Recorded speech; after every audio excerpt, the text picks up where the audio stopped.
Alors que l'application de l'accord se voit suspendue, ce sont des milliers de personnes qui, au cours du week-end, ont tenté de saisir l'occasion pour rentrer en Europe, prenant la direction de la frontière entre la Turquie et la Grèce.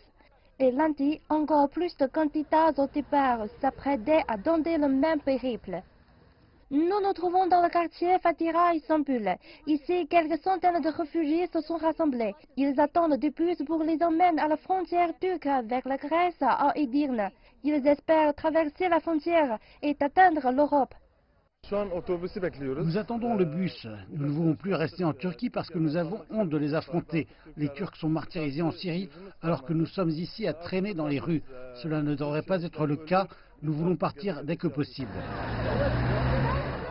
Hüseyin, âgé de 21 ans, était autrefois étudiant en médecine en Syrie. Mais en Turquie, il se trouve au chômage et dit se sentir désespéré ici. Je veux partir à l'étranger et aller à l'école. Il y a de l'humanité là-bas.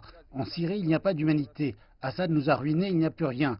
Grâce à Dieu, la Turquie nous a acceptés. Mais je veux aller à l'étranger, mais je ne sais pas comment nous allons y parvenir.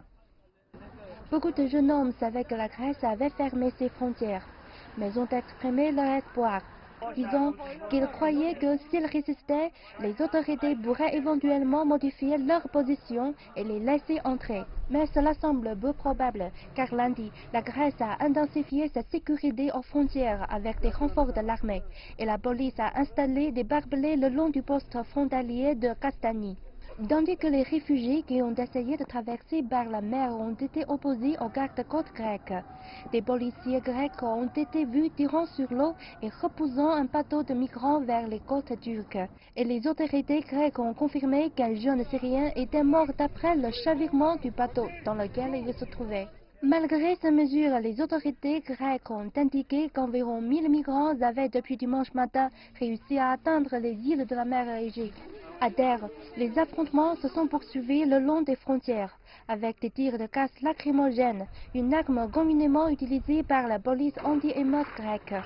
Un migrant aurait été tué lors d'une confrontation avec les forces de sécurité grecques, mais Athènes dément l'accusation.